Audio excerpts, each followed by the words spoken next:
The strength of stillness in a world that screams when everything's falling apart. Do you react or do you watch? A harsh text, an unexpected betrayal. Someone disrespects you in front of everyone. Most people explode, over-explain, try to win back control with noise, but the most dangerous person in the room says nothing. No flinch, no panic, just presence. Because real power isn't loud, it doesn't chase, it doesn't need to prove anything, it watches, it waits, and when it moves, it doesn't miss. Stillness is not weakness, it's not detachment, it's clarity, under pressure, and in a world addicted to overreaction, stillness is rebellion. So the real question is, are you actually calm or just trained to fake it? Why inner stillness is the ultimate power. Imagine this. You're in a high-stakes meeting. Tension is building. People start interrupting, voices rising, fingers pointing. But then, there's one person, silent, calm, unshaken. They don't flinch. They don't rush to speak. They simply observe and wait. And somehow, without saying a word, they own the room. What is that? It's not arrogance, it's not fear, it's inner stillness. Marcus Aurelius, Roman emperor, Stoic philosopher, faced war, betrayal, and plague, but he never lost control. He wrote, "Nowhere can man find a quieter or more untroubled retreat than in his own soul." He understood something most people never learn. You don't control the chaos around you, but you can master the chaos within you. This video is not just about staying calm, it's about training your mind to become unshakable so that no matter what hits you, you don't react. You respond with clarity, strength, and precision. Let's break down how. 1. Inner stillness is a choice, not a trait. Let's kill a myth right now. You're not just not the calm type. You weren't born anxious, impulsive, or short-tempered. You were conditioned by noise, by chaos, by growing up in a world that rewards loud reactions and punishes silence. But here's the truth the Stoics knew all along. Inner stillness is not something you're given. It's something you build. No one comes into this world with a perfectly composed mind. Not Marcus Aurelius, not you, not me. They practiced relentlessly, and they failed, often.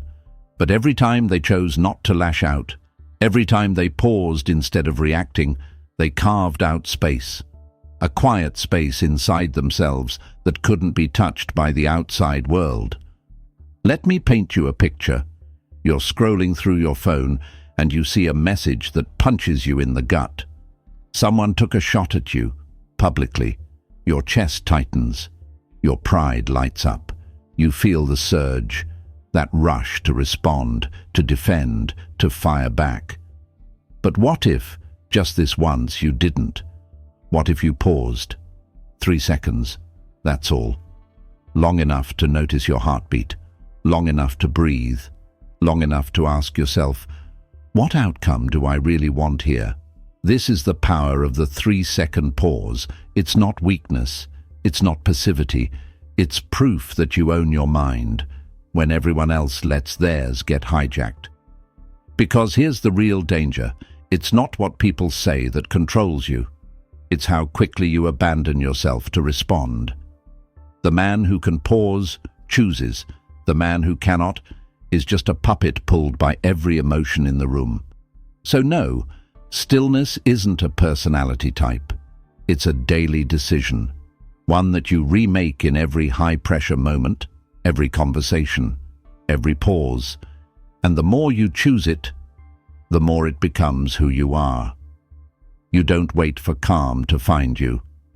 You become the storm that chooses silence. But even when you learn to pause, there's something deeper you must face. The chaos outside isn't your real problem. The chaos inside is. Let's talk about that next. 2. The world doesn't disturb you. You disturb yourself. Even when you pause, chaos still finds its way in. But here's the truth most people never face. It's not the world that disturbs you, it's you. Epictetus wrote, "What upsets people is not things themselves, but their judgments about those things." And he was right. It's not the traffic, not the rude comment, not the silence after your message. It's the story your mind builds around it. She doesn't care. They disrespected me. I must have failed. Let's be real. Most people aren't reacting to what happened. They're reacting to their interpretation of what happened. You walk into a room, someone doesn't smile. Your mind fills the gaps. I'm not wanted. Boom, your mood shifts, not because of them, but because of you. Inner stillness isn't about controlling others. It's about interrupting this spiral. Here's how. The next time you feel triggered, ask yourself, what am I assuming right now? Don't trust the first answer. Dig deeper. Put the thought under a microscope, because once you see it, it loses its grip. This is what Marcus Aurelius mastered. He trained himself to separate the event from the emotion. And that's what gave him clarity, even in war. When you stop believing every thought you think, you stop being a slave to your reactions.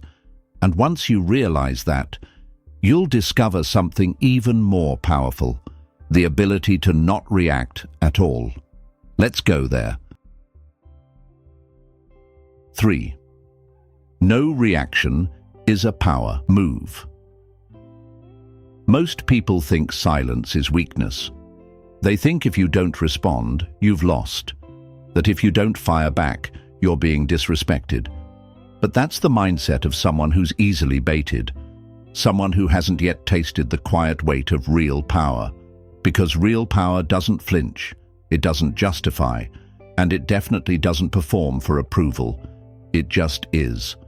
Think of the most dangerous person in a room. It's not the loudest. It's the one who watches, unmoved, unbothered, unpredictable. Here's the truth. No reaction is a reaction, and often it's the most unsettling one. It creates confusion, it disarms aggression, it breaks the rhythm of anyone trying to control you. Epictetus said, "If someone provokes you, know that your mind is being tested." And that's exactly what it is. Not an attack, but a pressure test. Your ego will scream, "Clap back. Prove your worth." Don't let them get away with it. But every time you react impulsively, you hand over your power like a gift. And every time you pause, you take it back. Try this. The neutral face drill. Pick one moment today when the tension rises. A passive-aggressive comment, a sharp tone, a stare. Don't speak, don't explain. Just hold your face. No twitch, no raise of the brow, no signal. You'll notice something strange. The room shifts. People get nervous. They start guessing. And that's where the power flips. Because control lives in uncertainty. They expect an outburst, but when they get stillness instead, they start questioning themselves. No reaction is not passive. It's calculated. It's what creates mystery in a world that overshares. It's what creates weight in a room full of noise. Remember this, reaction is emotional currency, and the more you give it away, the cheaper your presence becomes. But when you choose silence, deliberate, calm, focused silence, you say more than words ever could. You say, "I'm not here to play defense. I am the standard." And the best part, you don't have to explain it. They feel it. But here's the thing. Stillness isn't just about silence. It's about what's happening behind that silence. Observation, without judgment. Let's go there next. 4. Observe without judgment. Most people don't observe reality. They project onto it. They don't see what's actually happening. They see what their wounds want them to see. Their fears, their insecurities, their past. A friend cancels plans. You don't register, they cancelled. You jump to, they don't care. I'm not a priority. People always do this to me. See the pattern? You're not responding to the event. You're reacting to the story you attach to it. Epictetus once said, "It's not things that disturb us, but our opinions about them." And that line, it's a mirror. Because most of your suffering isn't caused by reality. It's caused by interpretation. Stillness begins when you stop taking every moment personally. When you stop rushing to label everything good, bad, disrespectful, unfair. You pause, you observe, and you ask yourself, what's real here and what's just me? Here's how to practice it, the 5-second scan. Next time something triggers you, stop. Then scan the moment like a detective, not a victim.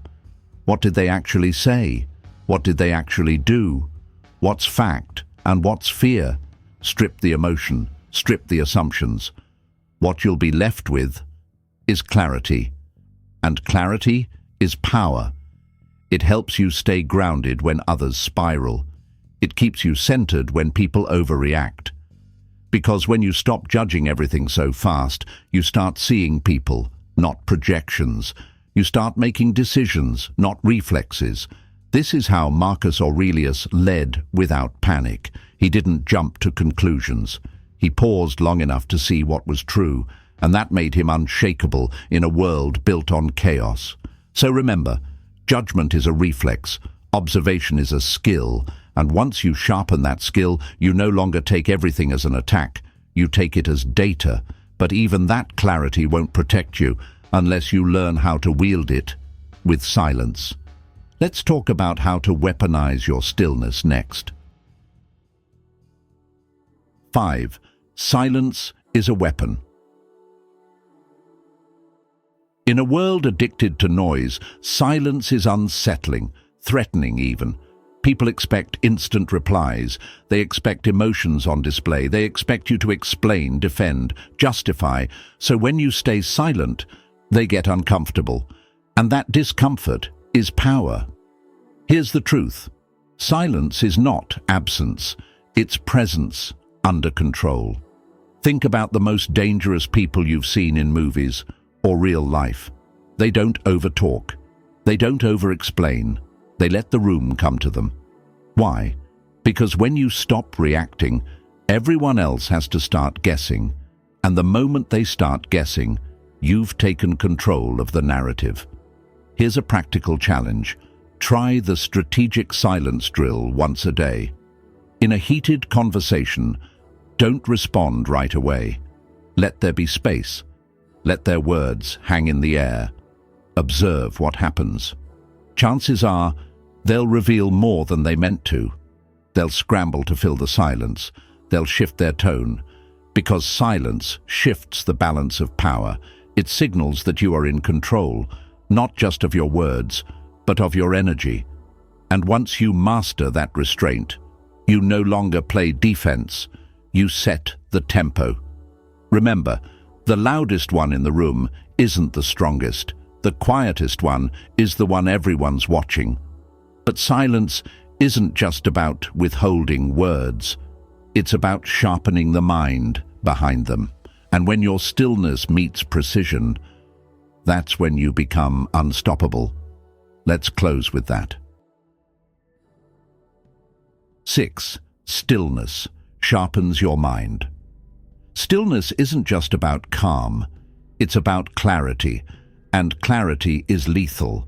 In chaos, most people act fast to feel in control. But fast doesn't always mean right. In fact, the faster the emotion, the blurrier the judgment. You ever send a message you regret? Say something in anger you didn't mean? That's what happens when the mind gets noisy.